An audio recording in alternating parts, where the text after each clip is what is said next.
Hey, what's up, everybody? I'm here to give you guys my review for WWE NXT UK for June 12th, 2019, and this was episode 47. And man, was this a hell of a show. This is probably one of the best NXT UK episodes I've seen, just because of the matches and the build-up and everything they did with it. And it was also the last of the Scotland shows, so I think that's really cool. So I'm just going to get right into the reviewing the actual show itself. We had the commentary team of Nigel McGuinness and Vic Joseph.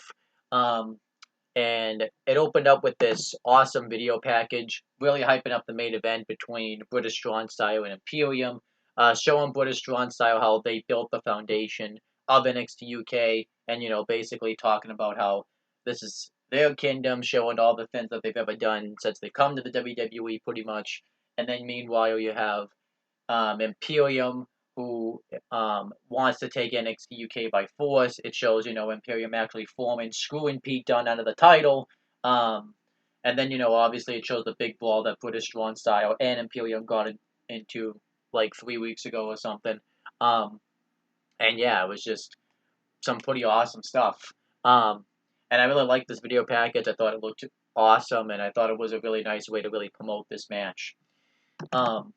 Then we had the actual show itself. We had the first match on the show. It was Xia Brookside and Isla Dawn versus Jinny and Jazzy Gabo. And yeah, I thought this was a solid match here. Basically, accomplished what it set out to accomplish. You know, Jinny and Xia Brookside start off the match, and Jinny wrestles them for a bit. They did something cool where Isla Dawn really bent Jinny's arm back in the match, which I thought was cool. And then eventually, once Jazzy Gabo gets tagged into the match, pretty much the match is just an absolute destruction.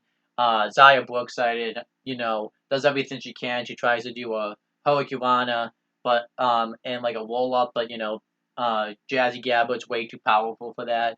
And then eventually she just tosses Xia Brookside halfway across the win, and that was pretty much the end of the match right there. Isla Dawn, Jazzy Gabbo and Jinny dissect Xia Brookside, and then eventually Isla Dawn attempts a hot tag. She goes off on Jazzy Gabbo. She hits a wicked knee strike, setting her, just causing her to go down just to a knee. Eventually, she goes for another high kick, but Jazzy Gabbo blocks it. She hits a wicked clothesline into the Dominator, and Jinny asks for the tag, and Jazzy Gabbo tagged her in, and Jinny takes credit for the win. And I like the way they set this up. I thought this made Jazzy Gabbo look like a really strong monster, and I really like how Jinny's pretty much taking credit for Jazzy Gabbo's work. I think they could be a really dominant force in NXT UK, and I think it's awesome. And, it makes sense, obviously, for them to get the win because they're a new force. And, Xia Brookside and Isla Dawn haven't done anything really in NXT UK. Isla Dawn really hasn't done much since she had, that one NXT UK title match. And then you have Xia Brookside, who pretty much has kind of been sort of enhancement talent since, she's come to NXT UK. So it makes sense for Jazzy Gabbo and, Jinny to get the win. So I thought this was a thumbs up. I was fine with this. Then we had a video package for Arrow. I really like this because this was a nice way to kind of, really get to know Arrow's character and get to know his personal life. Arrow talks about how, when he was 8 years old, his eye was when he was born, his eye was shut, right eye was closed, and it wasn't until he was 8 years old that they actually did an operation to get it open. He talks about how he was bullied in high school and as a kid, and it's kind of caused him to be shy and stuff, and that's why he wrestles in a mask, is because it masks his shyness. And he said that he wants to be remembered as being one of the best luchadors of all time. Things like that. It was just really a nice way to get to know a little bit about Ligero. I think it's cool. I really like Ligero. I think he's pretty talented, and I actually think he could be really good in NXT UK. So I liked it.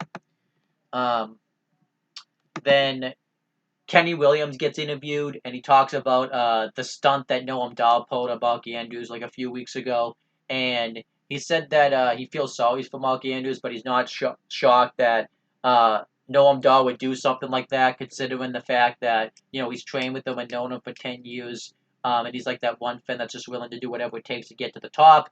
But Kenny Williams just relies on luck, and he's going to prove that when he faces Cassius Ohno on the next episode of NXT UK. I thought it was a fine promo. Um, nothing fancy, but I thought it was a nice way to build up to, that match on the next episode. And I think it's also going to be, a nice way to start off probably, a Noam Dar Kenny Williams feud. I don't think it would go to like a takeover or anything, but I could see them having a match, at the Download Festival. Just because it would make sense since they teamed up in the NXT UK Tag Title match. So I think it would make sense for them to have match each other. Then next we had Joseph Connors versus Ilya Dragonoff. I actually really like this match a lot. Had it been for the main event, this probably would have been my favorite match of the whole show. I really like, Ilya Dragonoff. I really like his entrance, how he just comes from the back and he's just all hyped and he just comes right out to the ring. I think that's really cool. It's something different that makes him different. And yeah, they start off, and I really like, that the styles really mess with each other. How they're both just brawlers and just want to beat the crap out of people. Joseph Connors tries to bait in Ilya Dragonoff in the corner by like cowering into it, so that way he can just take a cheap shot, which works. But Ilya Dragonoff it has no effect on him, and eventually Ilya Dragonoff hits some wicked uppercuts and some wicked clotheslines onto Joseph Connors. So then Joseph Connors tries to escape on the way and bait him that way. And he goes for a body slam, but Ilya Dragonoff sneaks behind and lands on his feet, hits a wicked Itsugiri onto Joseph Connors, and then he goes for some type of high cross body move, inside the ring, and Ilya Dragonoff, Joseph Connors ducks and he misses and he goes throat first into the ropes.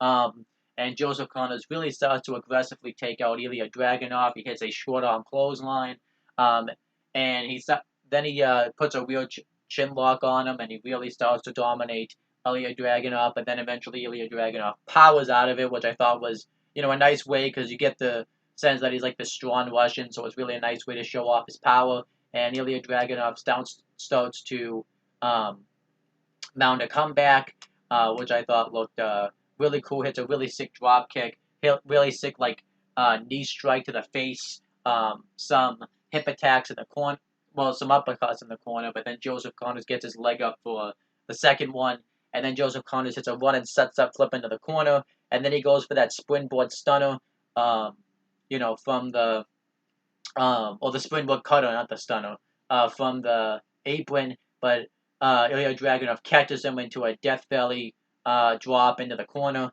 and then he hits a shotgun exploder suplex, and Ilya Dragunov then hits the uppercut out of the corner, which I don't remember the name of the finisher off the top of my head, and he ends up getting the victory. Makes sense, obviously, for Ilya Dragunov to get the win since he's fairly new to NXT UK. You really want to build him up, and I really enjoyed him so far. I really like how he's just this big, strong superstar, and I actually think he can bring something to the table of NXT UK. I did make the recommendation on the Wrestling Rundown recently that they should, for the NXT UK takeover, they should do Cassius Ohno versus Ilya Dragunov, because I think that would make sense. Since Cassius Ohno's talking about how he knows a lot about British wrestling, I think Ilya Dragunov would be a perfect opponent for him.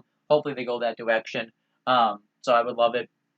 And yeah, I really like this. The only flaw, and it's on the match, but I really wish they would really do something with Joseph Connors, because I think he has a lot of potential. I think he could be like a big star in NXT UK, just because of his status and stuff. And I really hope that eventually they do something with him, because that's like the one flaw of NXT UK. I really think they could do something with Joseph Connors. He's great on the mic, he's great in the ring, and I really think they should do something with him. But yeah, that was pretty much that match. I thought it was really good.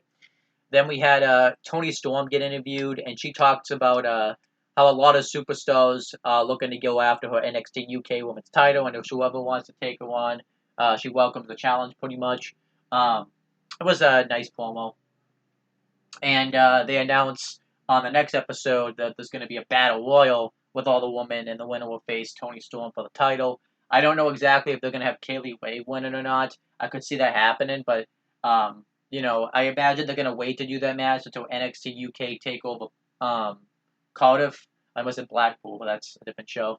But I'm wondering if they're gonna have like somebody else win that battle royal and kind of wait to do that match, just because there's still about a month or so until that match happens, and I don't think they're gonna do the match on the Download Festival. I think they save that for an NXT UK Takeover, unless they have somebody bigger in mind for Toni Storm to face. But whatever, I could see like Jazzy Gabo maybe winning the battle royal, but you don't really want to be her right now either.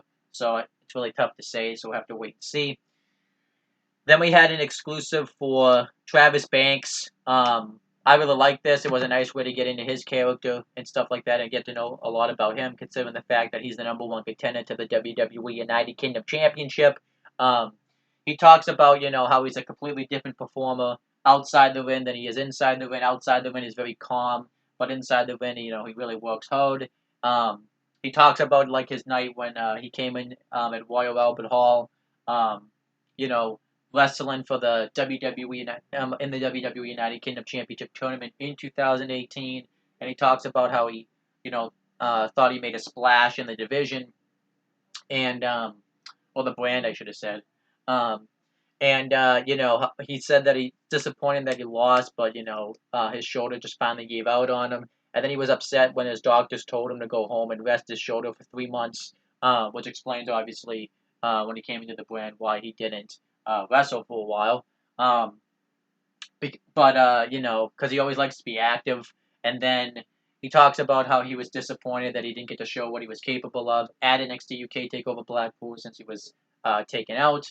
But then eventually he says that things finally started looking up for him. He finally started to get victories, and when he finally became the #1 contender to the WWE United Kingdom title, everything just kind of worked for him. And he said that when he faces Walter, it's going to take more than a chop and a powerbomb to keep him down. And then that was that. I like this. It was a nice way to get into more of Travis Banks. I don't think he's winning the title, obviously, and I don't think they're going to do the match at TakeOver. I think they're going to do the match, at the Download Festival. It'll probably be like, the last match they do in those tapings, just because, it's not, you're not going to build a TakeOver match between Walter and Travis Banks. I could, obviously, with what happened in this show, I think they're going to do another Walter Pete Dunn match, or maybe War Games at NXT UK TakeOver Cardiff, which I wouldn't complain about. But we'll see. And I'll get into that in the end of the show. But yeah, I really like this. It was a nice way to build up Travis Banks for the title match. And then the Hunt's backstage, and they want to go after Gallus because they took them out after the match on the previous episode, so they want to go. They want Gallus. So I like that. Then we had the main event. It was a 6-man tag team match, Imperium versus British Strong Style. Awesome main event. I don't know if it's like one of the best NXT UK TV matches that's ever happened. I would say the one with Gallus and British Strong Style is up there as well. The one with Pete Dunne versus Walter 2. There's been a lot of matches in NXT UK that have, like, on television anyways, that have been awesome. That 4-way match on the previous episode, that Travis Banks one was awesome as well. So it's really tough to say if this was, like, my favorite match in NXT UK television history, but, it's definitely up there. But yeah, this match was awesome. Pete Dunne starts off the matchup, and he starts off very aggressive on Fabian Eichner, just attacking him in the corner. But eventually, Fabian Eichner hits a clothesline on Pete Dunne, and he dominates him for a bit. But then eventually, Pete Dunne really takes out Fabian Eichner with a wicked clothesline, and then he tags in Tyler Bate, and Tyler Bate and Pete Dunne both hit like the double stomp, but the stomp right to the but they both hit it like on Fabian Eichner's bolt arms like simultaneously. It was pretty damn awesome actually. And Tyler Bate is just dominating the early portions of the matchup. But then eventually Imperium starts to take control. And they then eventually Trent Seven gets tagged in, and he goes at it with Walter. And Walter tries to chop Trent Seven the best he can, but Trent Seven continues to duck, and Trent Seven really lays chops right into Walter, and Fabian Aichner comes in and he teases like he's gonna hit him, but Fabian Aichner blocks it and he ends up hitting the DDT instead. And he does something to what's his name? Not Fabian Aichner, but Marcel Bartel. I think he did like a reverse exploder. Then eventually Walter just takes him up with one quick chop right onto Trent Seven. I thought that was awesome. And then Imperium for a long time proceeds to get the heat onto Trent Seven. They really pick him apart. Walter does like the head scissors like crank where he gets Trent Seven into head scissors and he just really snaps back at him and Trent Seven's doing the best he can to try to fight off Imperium. He really laid in right onto Walter with chops and his chest was starting to turn red, but eventually Walter just ended up hitting a big boot right onto Trent Seven. Fabian Aichner and Marcel Bartel hit the spine buster penalty kick combination. I thought that was really cool. And Eventually, though, Trent Seven, is able to hit a German suplex, and he eventually gets the hot tag on to Pete Dunne, and we get to see Pete Dunne Walter again, and Pete Dunne really lays into Walter. He does a lot of high impact moves to try to take Walter off his feet, which obviously makes sense. But eventually, he tries to go for that where he goes out of the corner, does the backflip. But Walter, because he's wrestled Pete Dunne on so many different occasions, sees it coming, hits a chop right to the back of the neck, and he goes for a German suplex, but Pete Dunne holds on to the ropes, and Pete Dunne. I believe Fabian Aichner comes in. Oh no, Marcel Bartel comes in and does the finger breaker right onto Pete Dunne, and Walter goes for the German suplex. Pete Dunne lands on his feet and hits a kick right to Walter's head, and then eventually Walter hits a big boot into a German suplex, and then Tyler Bate gets the hot tag on Fabian Aichner.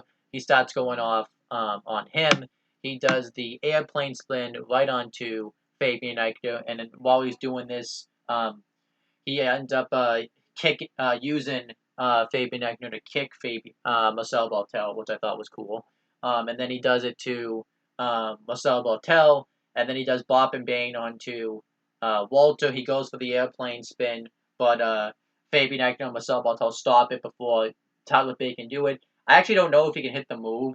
I know you could say that he probably can't, but Tyler Bate's just freakishly strong. I imagine he could probably hit the move, which I think would be pretty cool. And then what else happens in here though? Eventually though, the numbers game are just too much, and Imperium takes out Tyler Bate and Fabian Aichner and Marcel Bartel. But Aichner hits an enziguri from the apron, and Marcel not Aichner, Bartel does that, and Fabian Aichner hits a brainbuster, but Tyler Bate kicks out. Aichner and Bartel do a backbreaker double stomp combination, but Tyler Bate still kicks out. And eventually everyone just gets. This leads to Imperium and British Strong Style get into a big brawl, and the match just spills into absolute freaking chaos. And British Strong Style are about to get the win. Trent Seven hits the reverse half and half suplex. He does the 7-star lariat eventually too onto Walter, and Pete Dunne hits the bitter end onto Marcel Bartel, and Tyler Bate does the shooting star press, and he's about to get the win, but Walter is able to push Pete Dunne off and break up the pinfall just in time. And Walter and Pete Dunne fight on the outside. He goes for a chop. Pete Dunne moves out of the way, and he inadvertently hits the steps, but Walter's still able to hit like a drop Pete Dunne like balls first on the guardrail, and Trent Seven and Fabian Aichner take each other out on the outside. I forget exactly how. And then we see that somebody come in all in black clothes into the arena, and the referee sees it. We don't exactly know who he is, and then the ref, because of the distraction, takes a bump, and who do we see coming to the ring?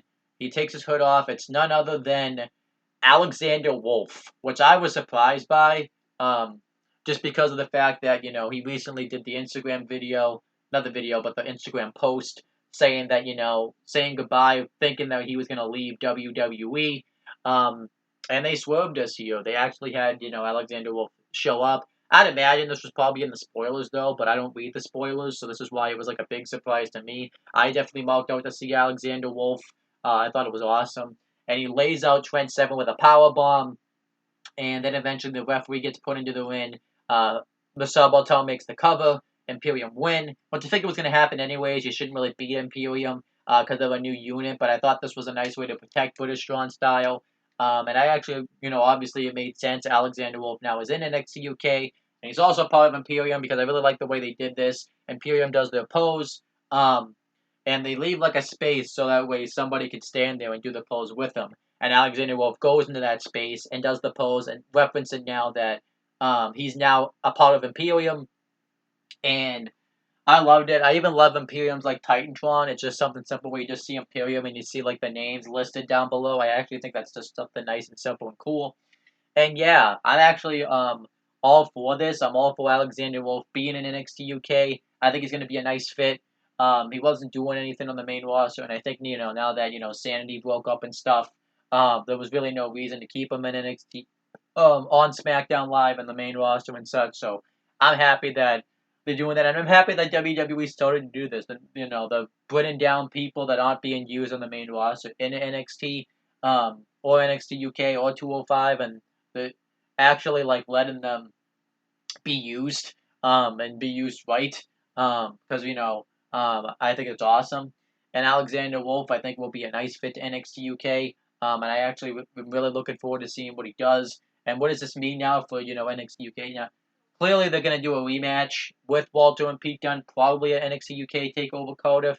And I could see them. I don't know what's gonna happen now with the tag team title situation, because I'd imagine Mustache Mountain are winning the tag team titles at some point. I don't know if it's gonna be against the Grizzled Young Veterans or if it's gonna be against Fabian Aichner and Marcel Bartel. Either they're gonna end up doing a triple threat match with Aichner and Bartel versus Mustache Mountain versus Grizzled Young Veterans, and maybe British Strong Style will win the titles that way. I could also see Gallus doing like a four-way match. I think that'd be awesome, but we'll have to wait to see. But yeah, that was NXT UK. I thought it was an excellent show. I really enjoyed it. I thought the matches were, uh, decent or really good on this show. I like the tag match. I thought it like really set up, made Jazzy Gabo look strong. I like the setups to how they set up to next for the next few shows. I like the exclusives with Ligero and Travis Banks. I really enjoyed the main event, so I'm going to give it an A+. I can't really think of anything really wrong with this show, so I'm going to give it an A+. I thought it was a perfect show. That's pretty much the end of this review. I really have nothing left to say. Thank you guys for watching. Please make sure you guys like, comment, and share this video so people watch it. Make sure you guys subscribe to this channel for more content and click on the bell so that way every time I upload a video, you guys get the notifications for it. And make sure you guys do the exact same thing for my CM brothers and Owen Talking to YouTube channels. And that's pretty much it, guys. Talk to you later.